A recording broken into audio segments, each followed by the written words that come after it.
Dog fans, it's time to hunker down. I'm Jeremy the Impact York. He is Jake the Trash Panda Skinner. And of course, we are here to talk about all things UGA football, and there are tons to talk about. But as always, how are you, Jake?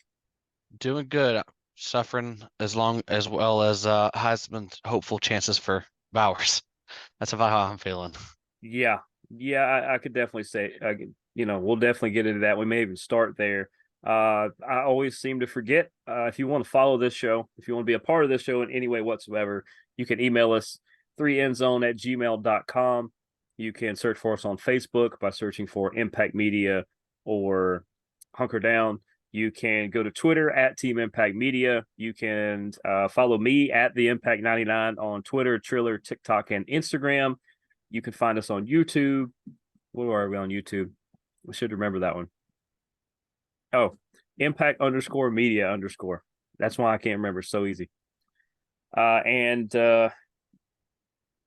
what are you on social media? I still haven't Oh even yeah, logged yeah. into it in a week, so I don't even know. I think you and John had this almost the same response last week, where you just kind of like, I don't know, follow Jeremy. Yeah, basically. Yeah, just we'll let you handle it. I'm not sure what kind of Paul Rubin thing I got going with my hair, but it's kind of nice looking, so we're gonna leave it. It Uh, works. yeah, it works for now. It's our show. We can do what we want. Um, let's start right there with the Brock Bowers thing. We know he got dinged up during the game. We know he not Hmm. attempted. He did come back in for a minute and then did bow out and didn't finish the game, if I'm not mistaken. No, he He didn't. wasn't the only dog to not finish the game, but we'll talk about that later. This is by far the most important for a lot of reasons. And what is the latest on Brock Bowers? So Brock is does have a high ankle sprain. They have a second confirmation. He is having surgery, I believe, tomorrow morning, tightrope surgery. Um, the guesstimate is 4 to 6 weeks. So when you look at the schedule, the earliest he'll be back is the Tennessee game. The at worst is playoffs. Who's after Tennessee? We got Tech. So I wouldn't So even like so I unless he will can go against Tech. I was about to say, so breaking news, Brock Bowers will be at the Tennessee game and he will be in the game. I I think it because the way he pushes himself, as long as it heals properly, I think he'll be at the Tennessee game. If anything, he'll be a decoy to Yeah. fill the gaps. He's important for the team. I mean, he is what the engine that drives us. But I will say, for all of you out there who are concerned, I wouldn't say stress it because we're also getting Lawson Lucky back who had tightrope surgery before the season began. He should be good to go before too much longer. We just haven't had a need for him. Now we Mm-hmm. do. Delpa's come on strong. And for all those high schoolers out there that are like, I don't want to go to Georgia, they don't throw to the wide receivers. Here's your shot. They're going to throw to the receivers. They're going to get them utilized. Mm-hmm. They're going to prove when the next time that they play in 2 weeks that when they play Florida that they don't have to have Brock Bowers. Yes, it helps to have a generational tight end. You don't have to. We're going to be fine. I think it's going to do some good on the recruiting trail. Plus, to play Florida this year, you don't even need an offense. You're fine. No, as long as someone's throwing a shoe, you're good. Yeah.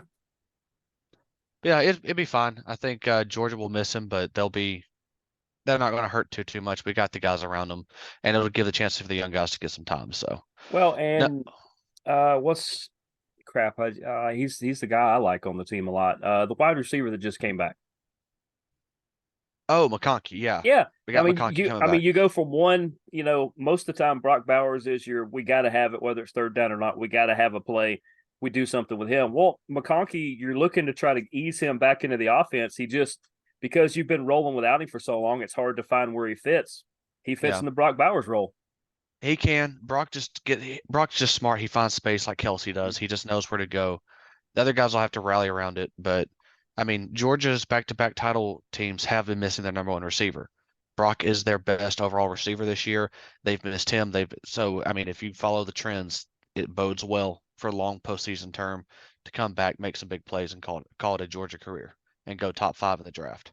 And what I would do if I was Bowers or Georgia or whoever has the capability to do this, I would reach out uh, to the Travis Kelsey's. I would reach out to Gronk would be a really, really good one about coming off injuries and being a tight end. So reach out to them just for just moral support and for them to go, Hmm. okay, I may not have had the exact thing you did, but here's some things that you should look like towards, not look forward to or not avoid. Here's the kind of things you're going to be dealing with. Make sure you keep these things in mind because it's about more than just a game. Yeah, I'm pretty sure Travis would be someone to reach out to. I'm pretty, because He might be sorry, busy. he might be busy, but I'm sure if he has a blank space, he'll write your name. He might. Yeah. So, but you want to get to the regular meat and potatoes of this game against Vanderbilt. I mean, we definitely could before we royally tick off Swifty fans. So So I'll say I'd rather this. not because I actually kind of like her singing a little bit anyway. So I got you. So I will say this was someone dubbed a Kirby Smart special. hmm This was not the game that Georgia fans loved. This was the game where we struggled in was reading, doing some basically trying to think of the best way to say it. Georgia Georgia did what they had to do. They use these games like a practice to work on hmm things that haven't worked before.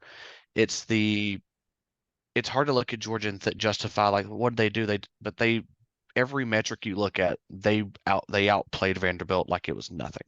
hmm Yes, they gave up some points, but they were all mostly off turnovers and some misplays, like a couple of blown coverages. The first touchdown of the game, well, it may not have been the first touchdown, but it was one of the first big plays. I can't remember which one. Tyke Smith got leaked into coverage on his own. hmm He went the wrong way, guy beats him, big play. Well, the way to look at that one, and I know some people will be like, what are you talking about? That play right there is not one Georgia ever runs. Georgia was super No. vanilla on offense and defense. We haven't run the screen game. Georgia ran a screen game. Defense showed nothing all game long. So what happens? That Tyke Smith play, we put on tape that we got blown up. Tyke Smith won't make that mistake again. So that one could come back in a big game, Tennessee, Ole Miss, whoever we play, Yeah. Alabama. That's the kind of play that comes back and you're ready to go.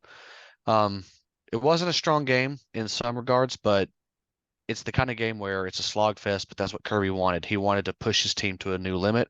And congrats to Dyson Edwards. He broke 100 yards, I believe, for the first time all season. That sounds right. So 146 yards on 20 carries. When Beck was not having his best game, he still made good throws. When he was having a rough game, we leaned on the ground game for the first time all year, and our ground game delivered. I mean, if you didn't mention him, I was there definitely Edwards, but I liked the emergence a little bit. Now Milton did get dinged up. I don't remember if he was one that didn't finish the game or not, but Milton I know, didn't finish. He kind of like re-aggravated his knee a touch. He's yeah, fine. He'll be good to go. He'll be good to go against Florida in 2 weeks.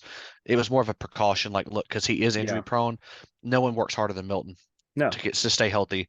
So Georgia said, look, let's just heal you, get you rested up, and let's just go ahead and say that Milton looked like a beast we haven't seen before. Like he was cutting corners, he was getting the edge. If those two are running come Florida game, I think we could be a huge thing going forward. See, I think you're talking, Edwards is your one. Milton, I would actually say, is your three. He didn't run a whole lot. He only had 3 carries, but he did some other stuff. He was a really good blocker in a lot of things that I saw. But kind of the emergence a little bit, kind of stuck his head out the door. Cash Mhm. Jones had a pretty solid day. Like I said, in the stat sheet, you'll just see 3 runs for 65 yards. I think he caught one pass for like 8 yards, 7 yards, something like that. But Yep. Cash Jones was very big as far as his presence in the He backfield, was and he he was helped that Beck a second lot. half. He helped Beck a lot. I mean, he really only had one drive that he was out there. I mean, Mm-hmm. he was out there for other ones, getting some blocks. He's usually your guy that's going to leak out and catch one.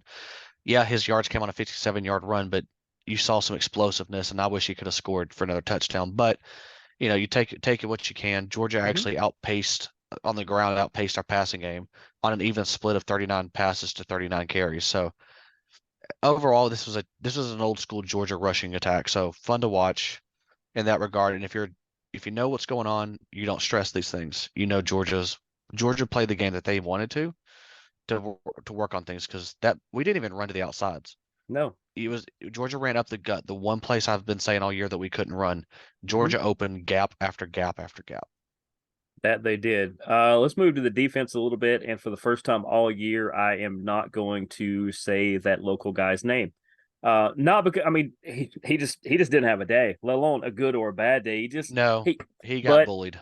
yeah, he I mean he did what he could, but like you said, they were playing around with some things, and I think it put him out of position. I still say I don't think that that's his actual position, but that's a whole different thing. Let's go to people who actually did make a lot of plays. Yeah. Uh, Mondon Jr. had a pretty good day. You said Tyke Smith. Outside of that Do, one bad play, he did great. right. I mean, Malachi Starks, it seems like his name was getting called a lot, even though it wasn't for tackles and stuff. It wasn't for bad stuff. It's just he was always in on Oh plays. yes. And Dumas Johnson, I mean, we say his name every week. It's the good Oh thing yeah. is we started to see some new people that we haven't really seen before. In fact, if we're going to talk about defensive plays, Carson Beck threw a heck of a block to stop a touchdown, He did. That was a beautiful tackle from him. And the and he should fact is that never ever do it again. he should never do it again. And I will say this right now that that guy that got up, he got up limping. He got Oh, hit. He he got did. rocked. He got So congrats to him. Yeah, the defense played good. So I was something else. Yeah, we only gave up 18 yards rushing, but here's the problem. On the opening touchdown drive, I'm looking up my notes. Georgia's front four of Zion Logue, Tramel Walther, Nazir Stackhouse, and Chambliss. I'll mention his name. They got zero push on their pass plays. yeah. Zero push. I watched that. You watched that drive. No one made an inch. Like they got bodied, no But matter what Vandy play. is what aren't they? I know their mascot or logo Commodore. or whatever is a boat, right? Isn't that right? I mean, it's the Commodore. So Commodore Norrington.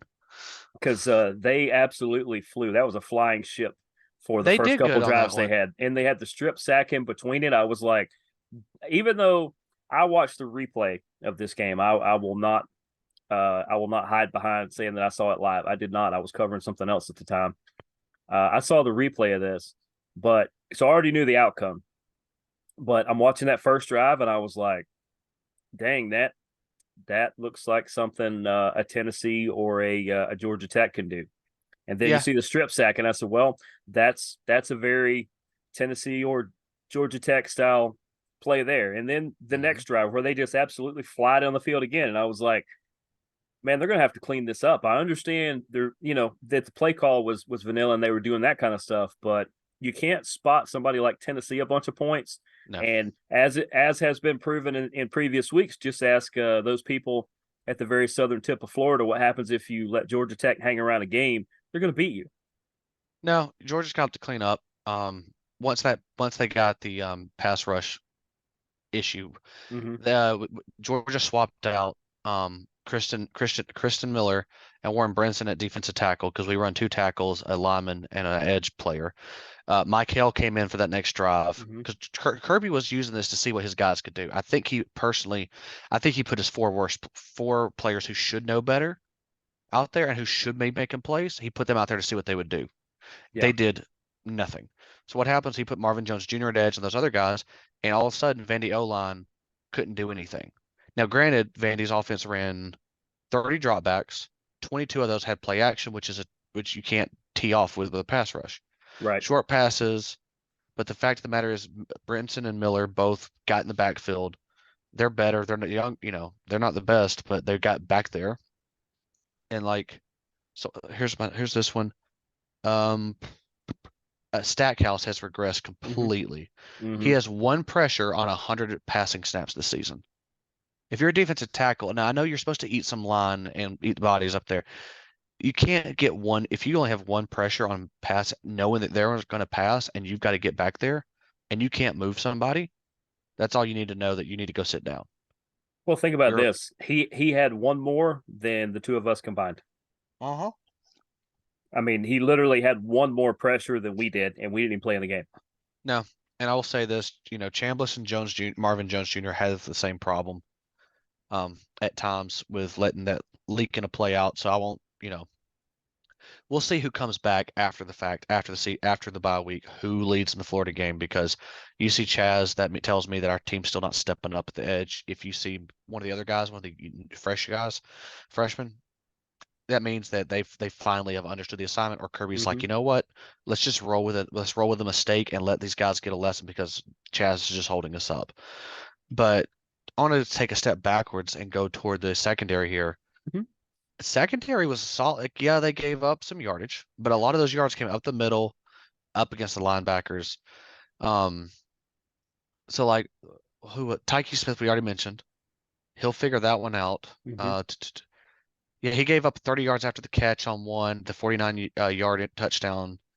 He allowed he was six receptions, 7 targets for 41 yards. Munden was trouble again. He struggles on that kind of stuff.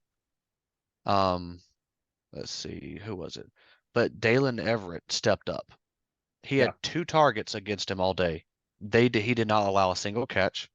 And then Lassiter he gave up 2 short catches, targeted 5 times, but they couldn't. He just stopped them. And then we put who was it? Julian Humphrey had 10 Mm. coverage snaps and had 0 receptions on the guys he covered when they threw his way. That's your 1 through 3 at corner. Yeah. Secondary is golden. Bullard looked good. He was running downhill. So was Starks. Those guys were havoc makers. We got 2 guys in the secondary that just will run all over the field and take care of you. So secondary is good. I think our linebackers need a little cleanup in the middle. I think we got young guys that are probably going to be coming in doing better. But if we could just get some pressure, I think you'll start to see in those Tennessee teams, the Georgia Techs, all these others. You're going to see them struggle Hmm. on a for 4 quarters right now. I mean, I hope I get this name right because I'm reaching to do this. I mean, these guys are no Bakari Rambo, but no, they do a really good job. Now, I will say this: the only thing Rambo was good. Don't get me wrong, and that was one of the best names of all time. Rambo was a hard hitter. That was what he Hmm. did. He's a big hit guy. He was a big hit guy, but he wasn't he wasn't a sure tackler 100% of the time. He made great plays, but he also wasn't the best at coverage. He hit you hard and you knew it. Yeah. Luckily, Georgia's got 2 guys out there that will hit you hard, but they don't have to hit you because they're going to knock the ball loose with it. They're going to get there before the ball does. They're Right. going to pick it off or something. So I like where the secondary is at. We got some good kids. I think the rest of the season will be fine. Just got to get healed up. That's all it is. Just get healed up, clean up these mistakes. We didn't even try the deep ball. Last week, Kirby was pushing the boundaries. He pushed the corners. Um, this week we basically just kept going on zone.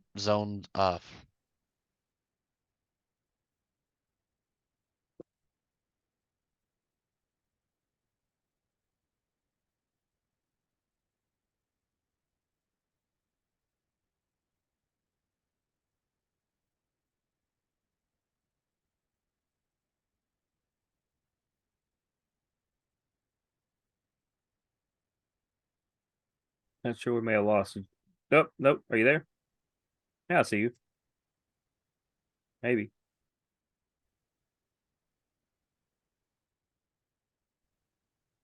Yeah, Oh, yours froze for a while. so did yours. And for some reason, it kicked me off one network and shot me to another. Yep. So,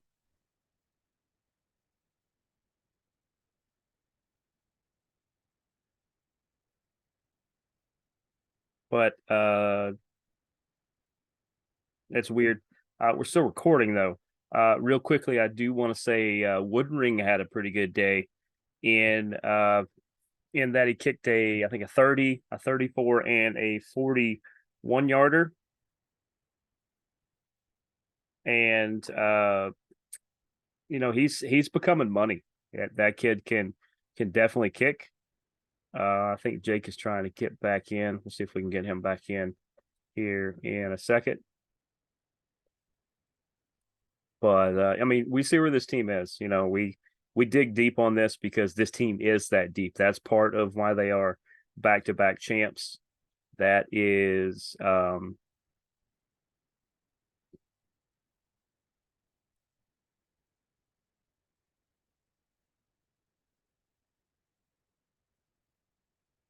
see if I can get him back in. We're trying to dial it back up. Producer Sassy jumping in on it. Yeah, that's why we dig deep. It's not just to fill the time here, because I mean we could make this an hour and a half show. We could make it a 10-minute show. It's not trying to fill all the stuff here. It's I think we got Jake back. Um maybe there he is. All right. Can you hear me? All right. We'll see Yeah, I how can this hear goes. you. Because yeah, I don't know what it happened kicked on that it one. kicked me off one network and shot me to like a default network, and I don't know what's going on.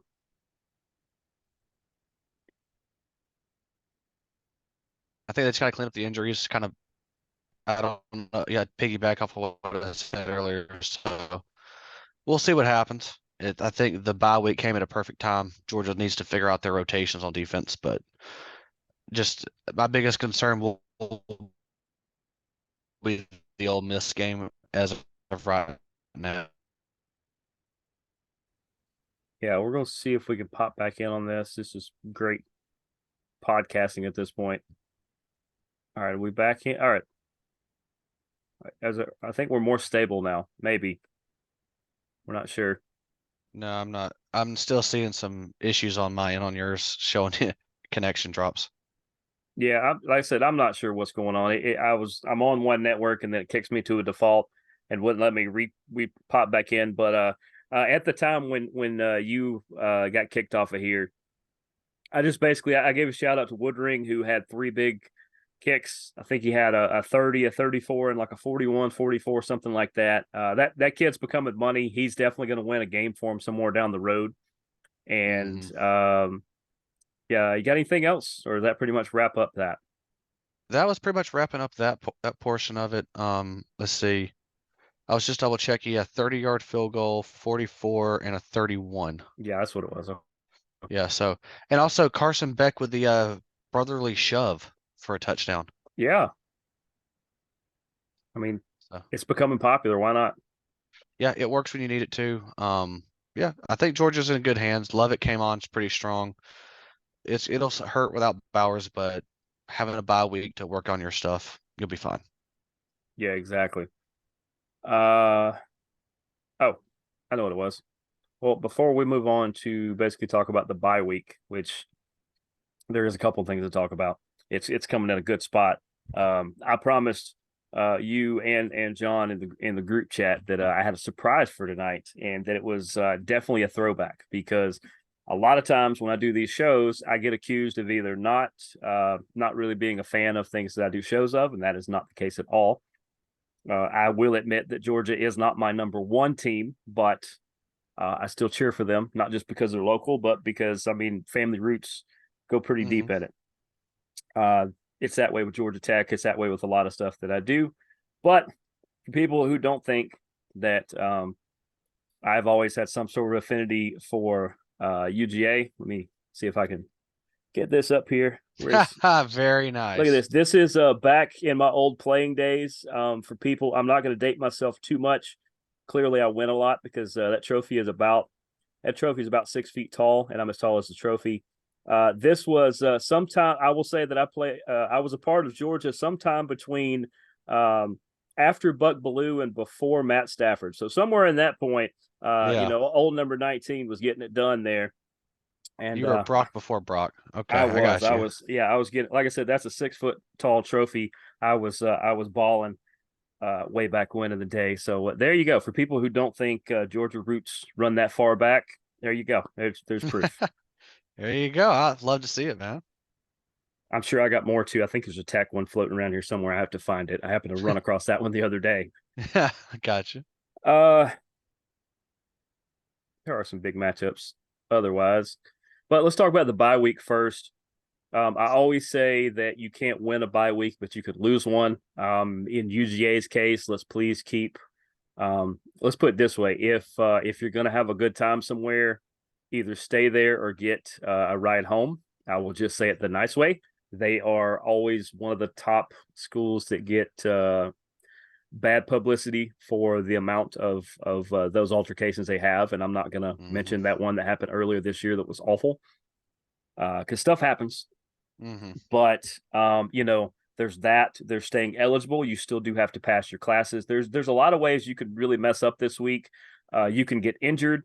You can have altercations, as I said. So just for the most part, just stay in, do your homework. Study the playbook and get healthy. And those are the main things I Yep. think they should be doing. Nope, I agree. I'm pretty sure Kirby will have those guys. Those guys won't be leaving campuses and going partying. Kirby will have them on a strict routine. They'll probably end up having walkthroughs on Saturday or Mm-hmm. something, but they get 2 weeks to prep for Florida, which, by the way, I love the fact that Georgia finally started getting a bye week before Florida because for years, Georgia had to play a tough opponent the week before Mm-hmm. or some like Kentucky. And Georgia would struggle win, and then we'd go play in Spurrier would drop 50 on us. So love seeing it. Think they'll be fine. Like I said, that gives them 2 weeks to work on rotations, get stronger, get healthy, find some plays in their playbook they haven't dug out yet. Bobo's calling some good football right now. Yeah, game was not pretty, but that's the kind of game. Again, it goes back to they're showing teams what they want to show them. They're not giving up. They're not showing their full hand right now. They're showing them the face cards right. Or well, not, I don't know about poker that well, but they're showing what they need to show you to draw you in and say, here's what we got.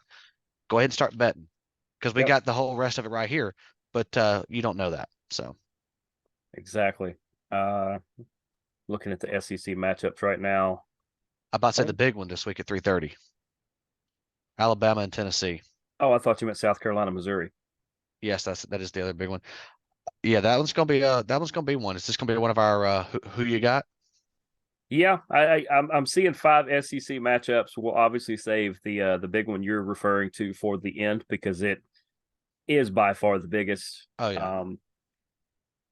Couple of really good matchups in here though. Let's let's start with the one that's going to start the latest because I want to give benefit of the doubt to one team, but it might be rough. So as promised, this is who you got, and we are going to start with Saturday 7:30 SEC Network. The home team is not only ranked, but they are 30-point favorites. Which, ouch, that's a little Yeah. disrespectful. Army is visiting LSU. Who you got? LSU by about 40 if they have a good game. I really don't know the numbers on that one, but yeah, LSU should walk all over the Cadets. You're looking at 5-2 versus 2-4. Army's had a little bit of a rough year.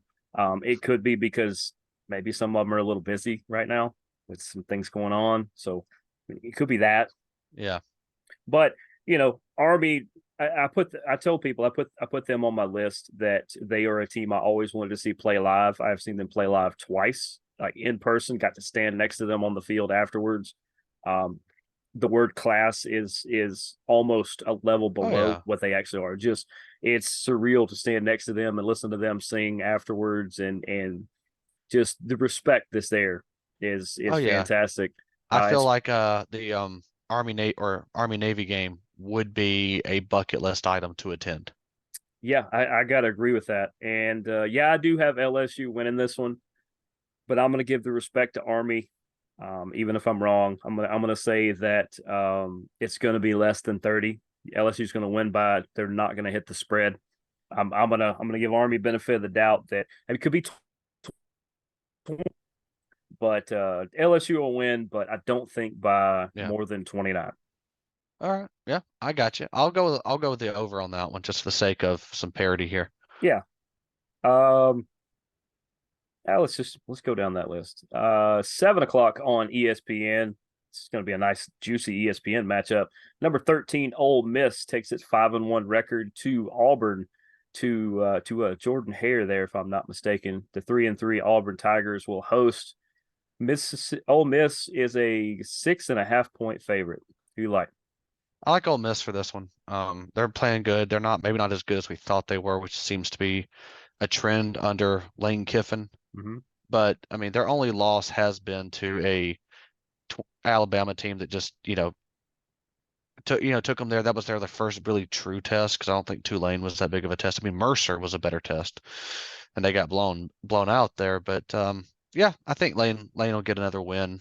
I just think he's got another middle of the road team for the West, and be intriguing to see what happens when Texas and Oklahoma come in next year and where they fall, or if they fall, or if they rise to the top.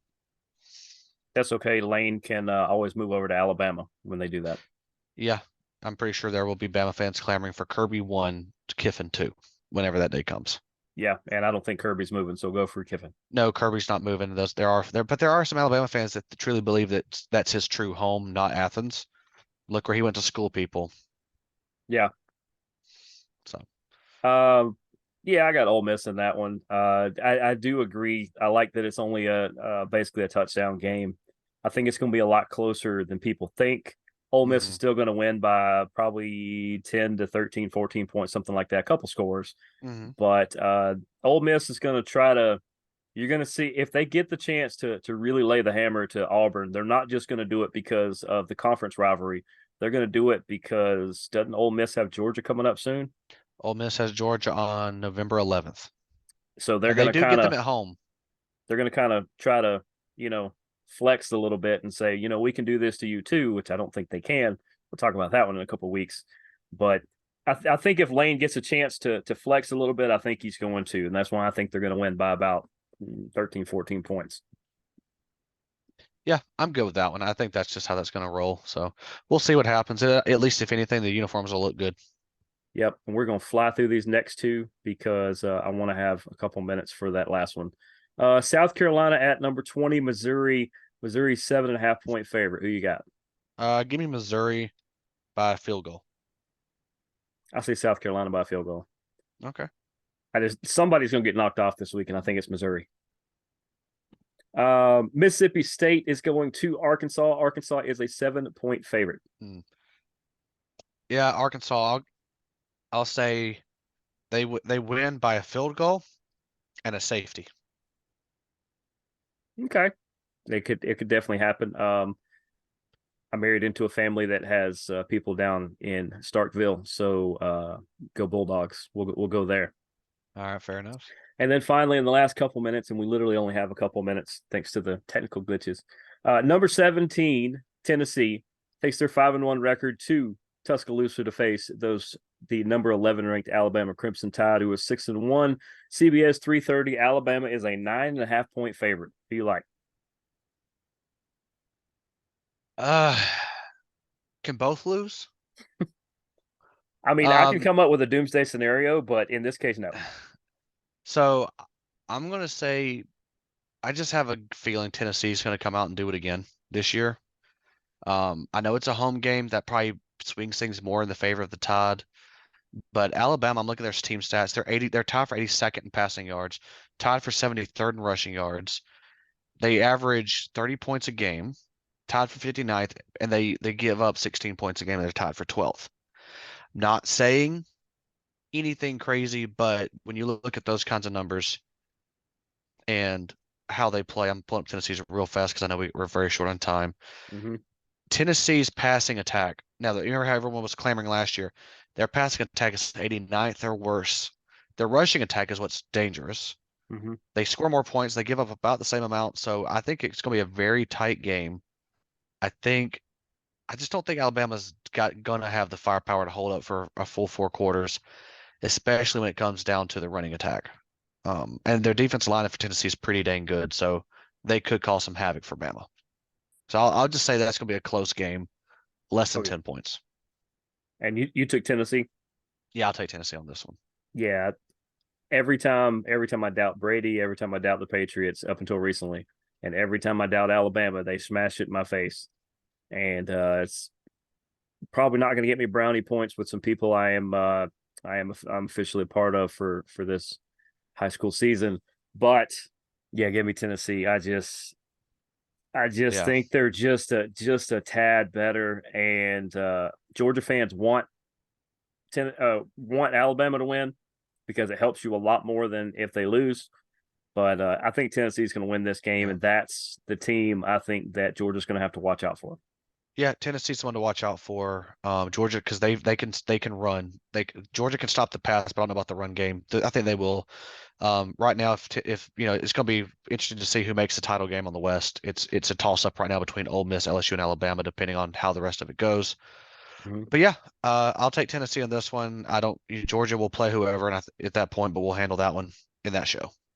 Absolutely, and as I said, we are in the last few seconds of the show. So, for Jake Trash Panda Skinner, for Jeremy the Impact, your course me, and for legendary Georgia Bulldog number 19 there,